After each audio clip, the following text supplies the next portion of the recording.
I'm Fredrik and I'm the filmmaker. And I'm Leilani Farha, and I'm the advocate. Good morning, Leilani. So you've been out walking your dog in the snow again. Still snow, still cold in Ottawa. Yeah. But no honking. That's the good. Trucks have That's gone. one step forward. Over here, we are living very close to a huge conflict. The first refugees from Ukraine are arriving to our country right now, and we are all totally 24/7 consuming this horrible story. Yes. So it's a very scary time for us. But still, we're going to talk about Mexico. Let's go far away. Let's go far away to Mexico. No, but I think it's also, we should be solidarian with the Ukrainian people, and we should also be solidarian with the Russian people who live under this dictatorship. But I think we also if we want to create a better world, we have to keep working on what we can do. And this podcast is also about how we can fight these kleptocratic networks that are ruling the world. I think it's very interesting now that there's so much focus on the Russian oligarchs, the Russian kleptocrats, which is, there are Mexican kleptocrats and there are Swedish kleptocrats and there are Canadian. So this is like, it goes with all kind of flags.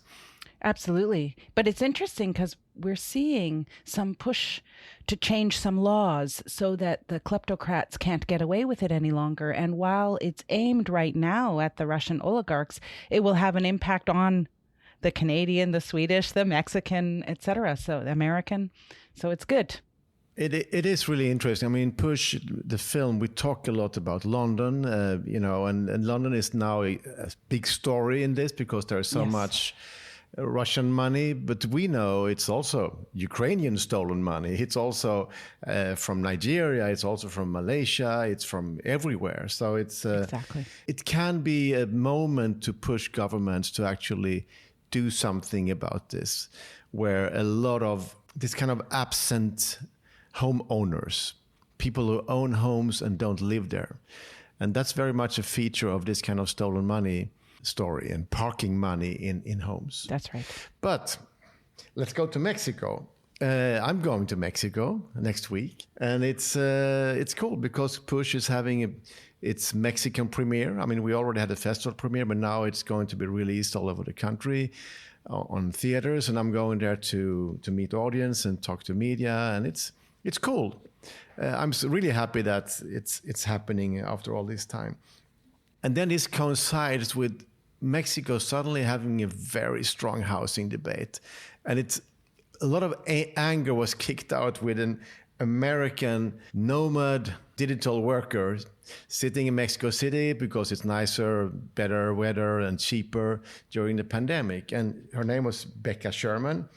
And she tweeted, "Do yourself a favor, remote work in Mexico City. It's truly magical." It's a very innocent little tweet, but people got angry. It was like a storm on Twitter around this. Because, of course, if it's very cheap for American remote worker, it's not so cheap for other ones. So this is like a very classical, Leilani, you've seen this conflict in Portugal or in many other places. Absolutely. It created quite a brouhaha in the Twitterverse, that's for sure. And as you say, it's sort of an innocent comment until you actually think about it. Yeah. My normal take would be is that it's very easy to get, very angry on an American girl who is ignorant and stupid and sits there and makes money and, renting a space and pays too much. But we know, Leilani, that it's different factors that are running up the prices in a city like Mexico. Yeah, it's a big system thing. We know that it is related to the way in which housing is treated. And her ability to work from Mexico, the magical place, is facilitated, in fact, by this bigger system. It's not about Becca Sherman.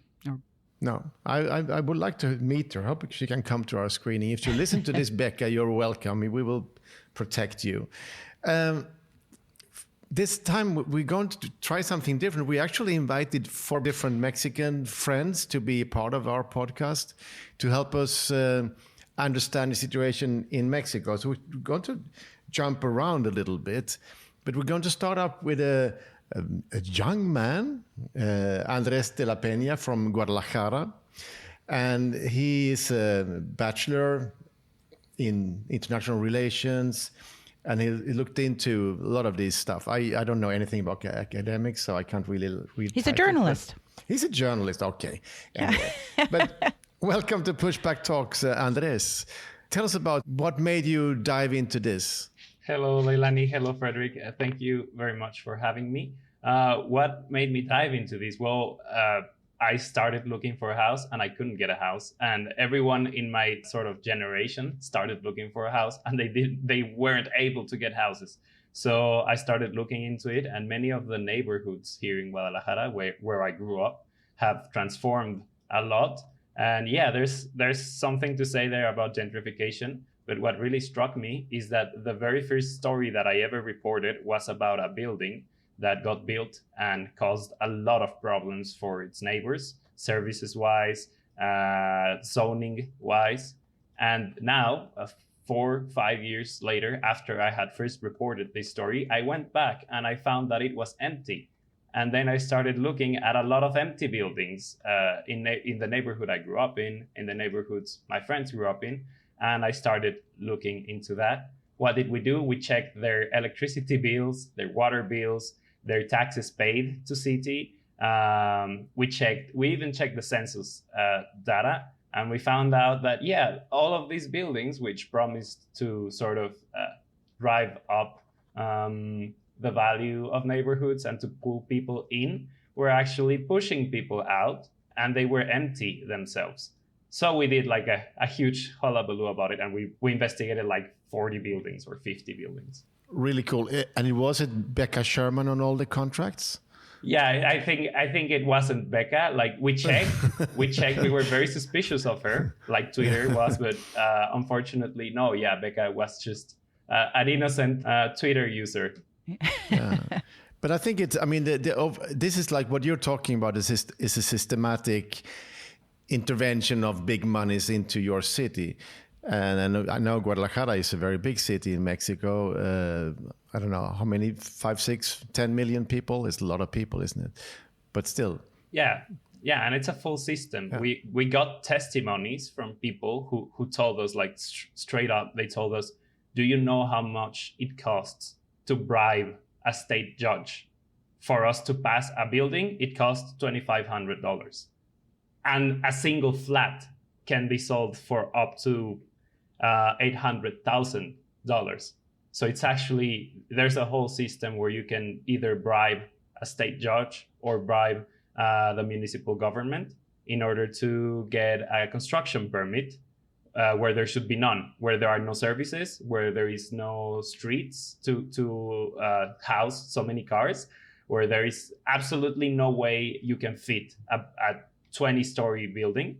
There's already a system set in place for you to bribe your way through that and to get your building anyway, which doesn't matter how, like, sort of housing wise or like usability wise for these buildings, because they're empty. They're not actually housing. They're not houses. They're just financial products. They're used for investment. So they get away with it very often. Yeah. And so, I mean, this is what we talked about. Gentrification is something that is used very much in the Mexican debate, that word. Would you call that phenomenon that you investigated in Guadalajara gentrification? I think financialization of housing goes sort of beyond gentrification. Like, I wish these buildings were getting like used by people who maybe come from a higher income bracket and are displacing other people. But this is just capital displacing people. There is no people. I wouldn't call it gentrification because there is no one coming into these neighborhoods. 1 out of 5 housing units in these neighborhoods where the buildings get built are empty. 1 out of 5. And these were supposed to sort of re-densify the city. At least that's what the municipal and the state government said when they started allowing these buildings. They said, we are going to drive people back into Guadalajara. And it was a lie. From 2010 to 2020, we lost 7% of our population. They were all driven to the outskirts of city. And these buildings are, like, the neighborhoods they're in are more empty than anywhere else in the city. So I wouldn't call it gentrification. Yeah, I think it's fascinating, especially because in my work on financialization, everyone is always like, oh, you're only talking about San Francisco and Singapore and Hong Kong and London and New York. And I'm always saying, no, this is happening everywhere. And Mexico is now another case in point. It's happening everywhere, wherever profit can be made off of investing, as you say, not in housing, investing in a unit that might be called housing, but really is just a financial instrument. I'm interested to know, so people are being pushed, you said, what, 7% of the population has been pushed out of Guadalajara and is living in the outskirts. Center of the city, Yeah. And so what are the conditions? Where, like, what kinds of places are they living when they live in the periphery? And are they coming back to Guadalajara, the center, to work? And is it expensive, or how does that work? It can be explained with, like, thankfully, it can be explained with simple economics. So when they move out, they find maybe that the further away you live from the center, the better the housing you can get. So to speak, the larger the housing you can get more meters. The closer you come into the center of the city, you get worse quality housing. You live in very reduced spaces, but there's also a problem. The further away you go from the center, the harder it is to get security, to get sanitized water, to get electricity. So they have, like, families, they have to do, like, this whole operation in their minds about, okay, so what am I getting and what am I giving away? Maybe I'm going to spend 3 hours a day on transportation, but I'm going to be able to live in a house with my family instead of sharing. Just to have it, like, as a ballpark, the average income in Guadalajara and Zapopan, which are the two, like, most the two municipalities that are at the core of the metro area, the average income of a household, not a person, of a household, is enough to pay 60% of the average rent price. So they have to do alchemy to pay a house here. Yeah, they either have to lower their standards a lot, or they have to live in a really cramped space, or they have to live really far away. So what we are seeing is a sacrifice of adequate housing, and we are passing it as access to housing. But that's not really access to housing. It's not access to adequate housing. It's just access to somewhere to sleep, you know? It's not really adequate. Really, really cool to have you here, Andres La Peña, in Guadalajara. I'm really happy that you're giving us these facts. We have another guest who actually had to get up really early in the morning because she's in California. Actually, the California north of the border, but quite close. It's in Irvine, Southern California, at the university there, Alejandra Reyes. You've also been looking into this, the same kind of subject matters, haven't you? I have for quite a long time. And well, first of all, thanks for having us here. I'm always an avid listener of your show, and I do appreciate you bringing to the forefront really pressing matters globally, right?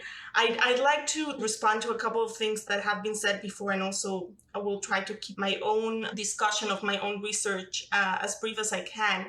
So going back to the tweet that you mentioned, Fredrik, it made me think of a phenomena that it's not new, right? Like, we actually have whole cities, and we have had them for a while, San Miguel de Allende, Cancun, and others that are actually sort of like retirement communities almost for either people from the US or Europe, right?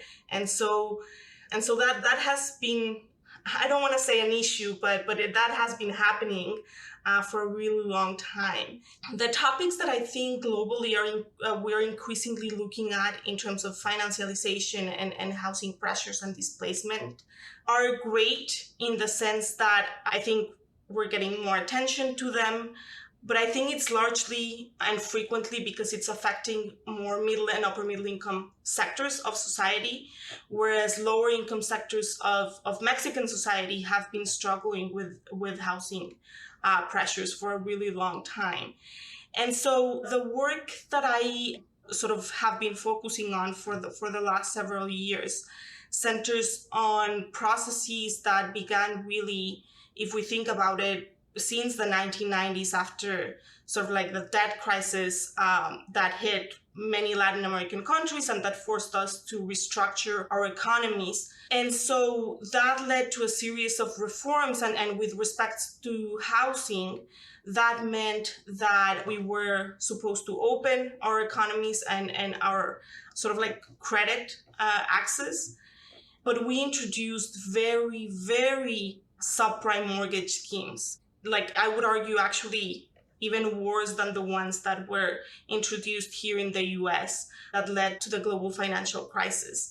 And the reason why I think this is important, even though it seems that it's a little bit on the past or in the rearview mirror in the Mexican context, it's because these sort of like policy schemes tend to be transferred continuously to other countries, right? And it's important to emphasize that a lot of what I'm talking about, even if I go a little bit back in time, it's pressures that are affecting Mexican families today. So in a nutshell, the effort and the intent was to build a lot of housing and to push really very significantly a lot of households to enter into mortgage debt. Mortgage debt has not quadrupled. It has grown to 7 times the value of the original housing units, which it's also been argued by incipient housing organizations that these housing values were actually inflated. And these peri-urban developments throughout Mexico also are in very, very poor conditions for the most part, right? They lack access to adequate infrastructure services, job opportunities, transportation access. And in reality, one of the things that's also problematic is that these same schemes have been adopted in 2015 by Argentina under Macri, now in Brazil under Bolsonaro. We heard a lot about how there was, with Minha Casa, Minha Vida, a lot of housing development. That is true, but I think it's important to note significant differences and the amount of subsidies that went into housing low-income sectors in the Brazilian context and into having progressive mortgage rates. And that's something that's being introduced actually currently in the Mexican context through a lot of push. And Leilani, this is something that when you talked to the Mexican government, this was something you were talking about. Absolutely. And I think Alejandra is right to zoom out and say this is happening in Mexico, but it's happening now, a model throughout Latin America. I saw it in Egypt, exactly what you're describing.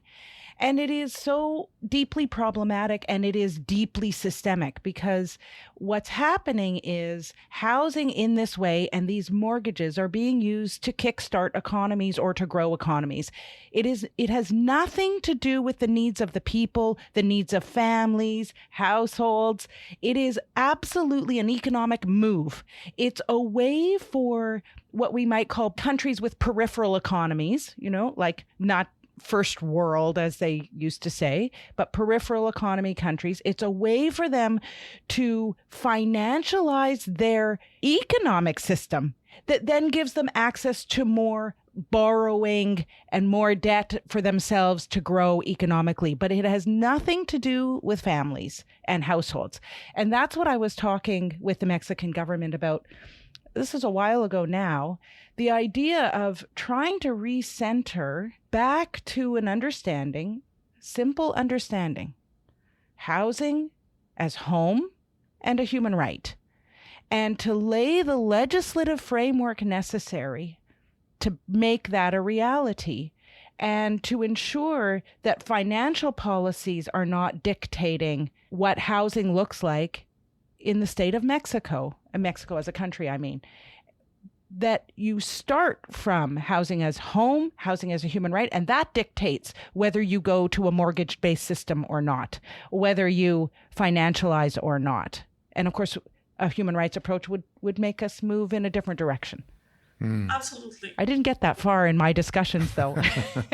Yeah, no, I mean, and I think the government was actually really resistant to react for many administrations. There was actually a housing activist out of the state of Mexico and out of an incipient organization called the Frente Mexiquense, which was actually imprisoned after protesting under the past administration. But the other quick thing that I will add, though, is that these policies were actually also very extractive of the resources of low-income households, right? A lot of this push was through a major housing institute called Infonavit, which actually finances itself largely through a 5% tax on workers' earnings, right? And so this was fueling development in a very significant way without residents or households having almost any say in where they were going to live, under what conditions, how their cities would develop. So really problematic dynamics playing out for a really long time. So there is a lot of models to be challenged, obviously. These kind of models coming from above and not even very functional. If you're listening to this episode before March 10th, I have some very exciting news for you. Leilani and Fredrik will be hosting a live on Twitter Spaces on Thursday, March 10th. Make sure to check out the details on our social media and see you on Thursday. Oh, and one more thing. Did you know that by becoming a patron, you help us spread Pushback Talks to new corners of the world? Join today at patreon.com/pushbacktalks. We have another guest here today who is in the center of housing as a human right. And she's based in Monterrey, which is in the north of Mexico. And Carla Escoffier, you wrote a book called The Right to Housing, Derecho a la Vivienda en México, the right to housing in Mexico. Welcome, Carla. What is your, I mean, Leilani that's what she's stressing all the time. Housing is a human right. This is what you're into also. Yeah, I think because if we want to understand the housing context in Mexico, we have to understand how we think about housing. The problem in Mexico is that we already have the housing as a human right in our constitution, but it's funny because it's the only one right in our constitution that is for the families, not for people. If you see the constitution, all rights are about everyone has the right to health, to education. But when it comes about housing, is a right for a family. This is not an accident. It's because in the Mexican system, the right is to the workers. Remember that our constitution came out of a revolution in 1917. And the idea was that if we give to every worker the right to access to easy credit to buy a house, we are going to solve the housing problem. And that's why in Mexico, we have like 3 different ways to understand a housing right. The first one is when people understand housing as a form of right to property. I mean, when property came out as a form of real estate. The second one is when we think about housing as a worker's right, the right to access to these credits in Infonavit and other government institutions. And the third one is the understanding of housing as a human right, as a every person right, and that doesn't end in the property or credits and rights or system, but also in, for example, tenants' rights, shelters rights, homeless rights, etc., etc. But what happened is that Mexican government has only focused in the last 4 years in the credits system for workers. So that's why in Mexico, we don't have, for example, public rent buildings as you have in Canada, United States, or on other countries.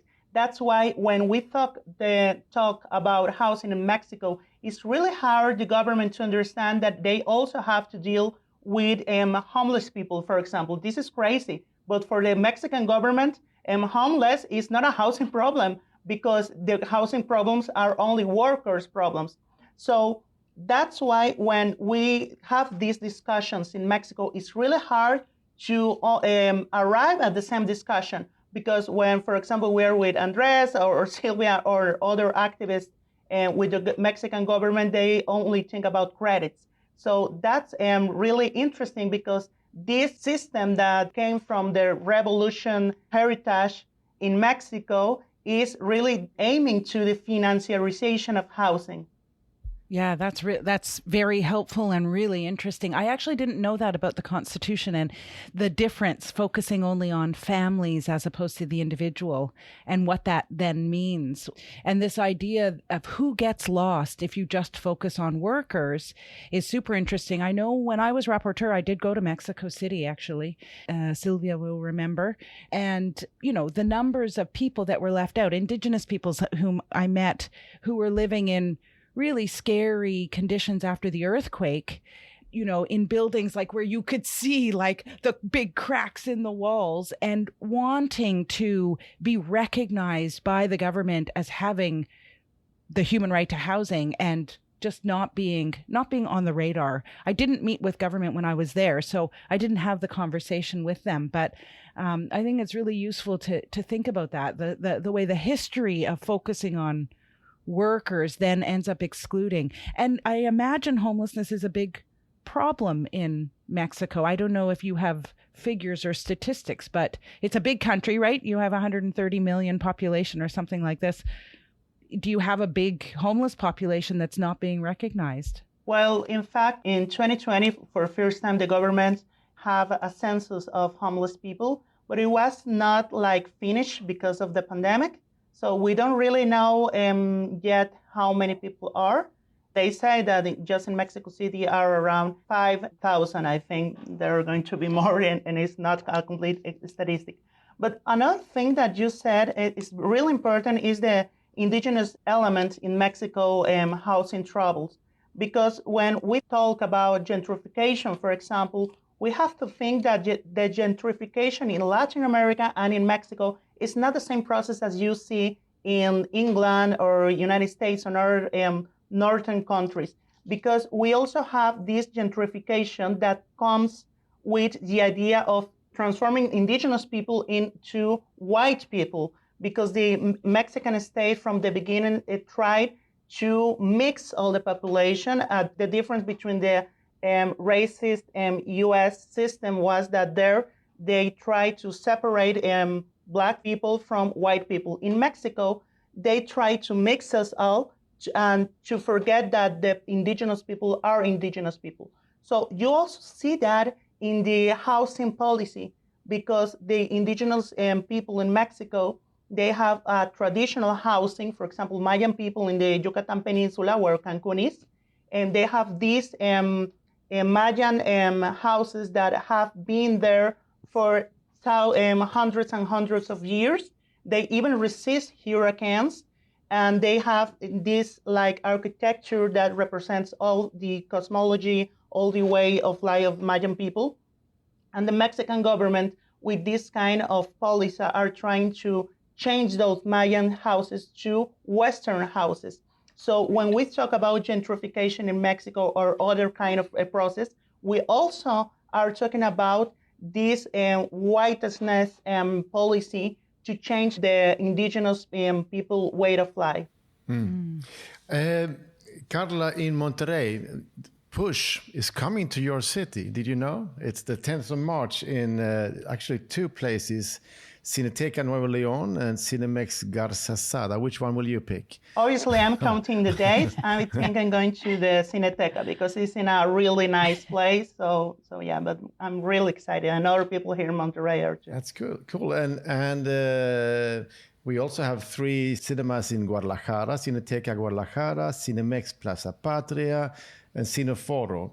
So that's also something. And we actually, for you can drive down to Cineteca Tijuana it's also a place to see the film. So it's actually coming around in the country. And do you think, Carla, that you will be able to use the film in your work in Mexico? Yeah, in fact, I think that one amazing thing is that Push is coming to Mexico in a very special time, because right now we have a really deep discussion about housing, and that's not normal in Mexico. Housing used to be like a topic like really segregate to a small group of people. It wasn't something that you find in newspapers or media or whatever, but in the last months, I think because of the pandemic and all the things that the pandemic show off about the housing problem, right now we are discussing about having a really interesting discussion about this.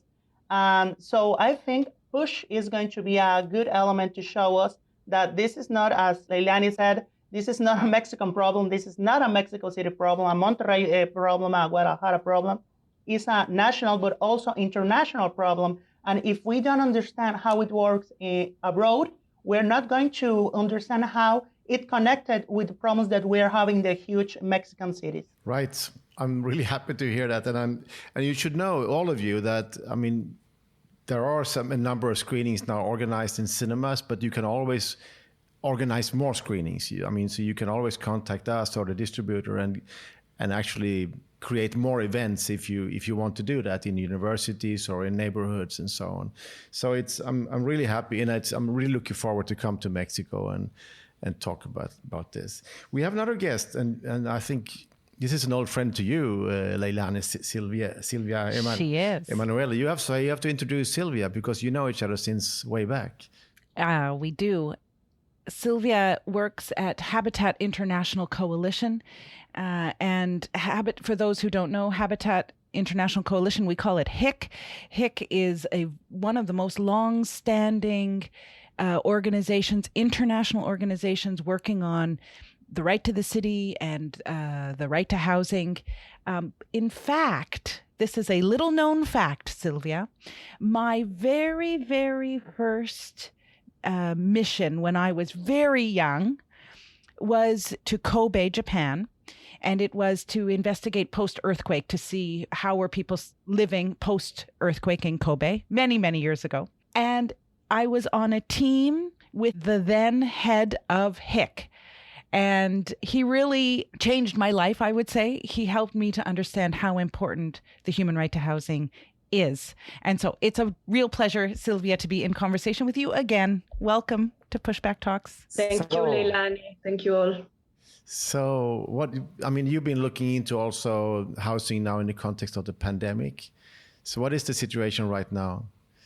Yes, well, I will say we really decide in March 2020, thanks also to the fantastic work Leilani was doing, really to push the government to make changes, to have specific policy for housing in front of the pandemic. So we really articulate at the national level, and then in Mexico City, really to discuss about evictions, for example. We work really hard on that. We build data in March 2020, and then last year again, the Institute of Social Research of UNAM.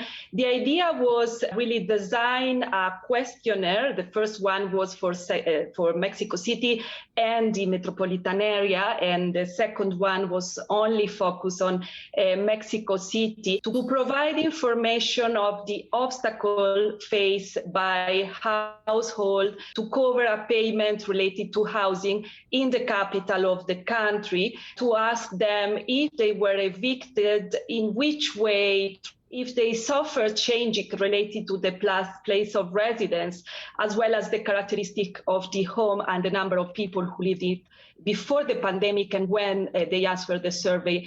And yes, we found out a really interesting and sad information in a way that the state is not really building. We were asking to the city also to try to really make a map around the pandemic and the housing situation.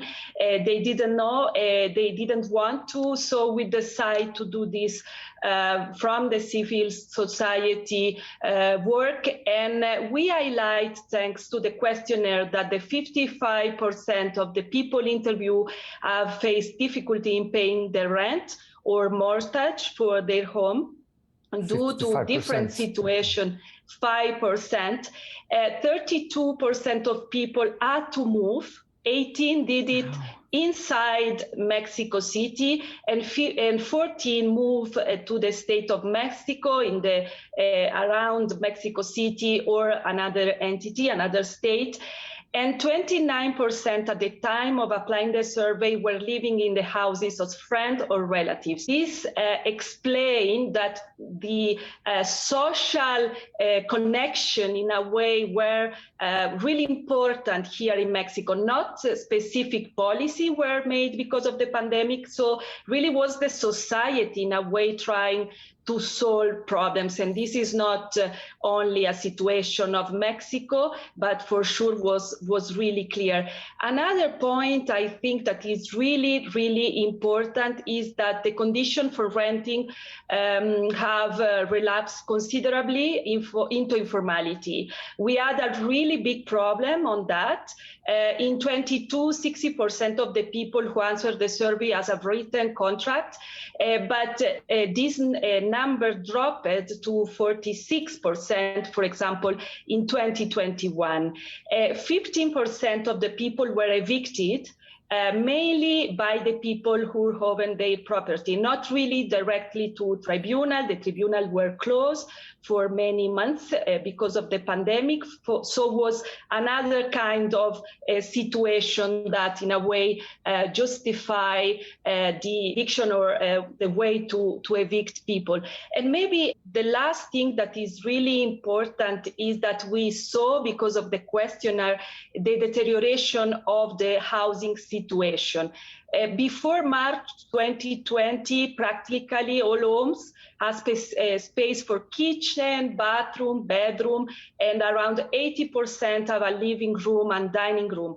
And after the pandemic, the response of participants allow us to point out that there was a decrease in homes that had space for kitchen, dining room, and also for internet service, exclusive toilet, garbage collection, and these kind of things. So now the situation of Mexican people living in the city is becoming worse. And it's so clear because of this kind of exercises, but also because of some official data. Sylvia, before you came on, we were talking about this American tweeter in Mexico City, Becca Sherman, who said it was so lovely, come and work in Mexico. So I can see that if 30% have to move during the pandemic, and a lot of people have been kicked out, evicted, I can see that the anger is already there. The stress in society is there. So but maybe it's not the right thing to blame an American nomad worker for this. It's a bigger system, and this is what we've been looking into with all you amazing people that you've been into our podcast today. Fredrik, if I might, Fredrik. Yes, we are excited because of push, because you will help us to still working on this issue. Sorry, Leilani. No, exactly, Sylvia. And that's the point of the film, is to help to generate the conversations that should be happening around housing that are often not happening. And I think your research is super important to get that data, especially from a human rights point of view. I mean, the government is in trouble, and I'll say that it for this reason. Even in a pandemic, or maybe especially during a pandemic or any major crisis, the thing that governments are supposed to do is protect human rights. It's more important in the crisis to protect human rights in a certain way, right? Because it's more difficult. The fact that you're seeing backward movement with respect to housing, the conditions getting worse, people being forced out of their homes. In law, we call it a retrogressive measure. In other words, it's sliding backward. That is considered a violation of international human rights law when things get worse and the government doesn't step up to make sure things at least stay the same. So, I mean, the government of Mexico is going to have to answer to that. And in Mexico City, for example, to say why they're not doing more to make sure people aren't losing their homes or that their conditions aren't getting worse. That's the role of government. And it's distressing for me to hear those figures you gave are very alarming. You know, like 55, more than half of the people can't afford the rent or their mortgage. That's huge. Yeah. Yes, that's true. Sorry, just to say two things. One is that it's true that the government didn't decide to really build specific policies, but it is also true that they advance the social helps that they have normally. Right. It's important to say that in Mexico, we have a renta universal help for older people, for example, that is not common everywhere. Right. But they really thought that with that was enough. But normally is the younger population that now is renting, and women alone with their kids are renting in Mexico City. So this is not enough.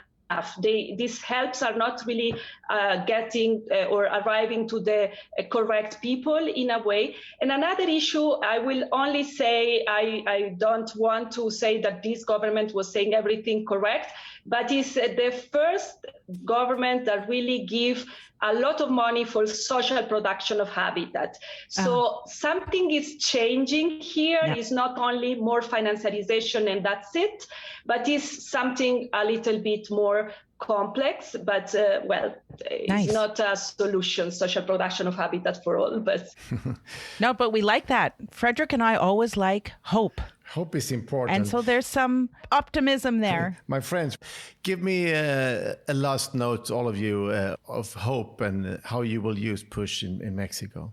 I think something that is very important to mention, just to contextualize a little bit, with the failure of the credit system that others have previously mentioned, the only sort of alternative that we've seen governments implement, particularly at the local level, is just grant a lot of liberty to developers and let them just do whatever. Sort of what's happening in the United States with the discourse around the missing middle theory. And I think push can help us sort of grab the microphone, so to speak, out of the hands of developers, because they are the only ones that local governments have been listening to regarding how to provide adequate and attainable housing.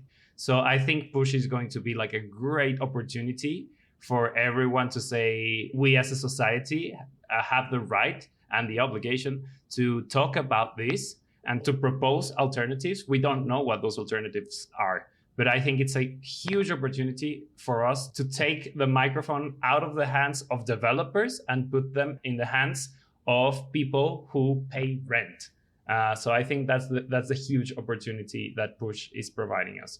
Letting people who pay rent start speaking about what they expect housing to be like. Thank you, Andres. Alejandro Reyes.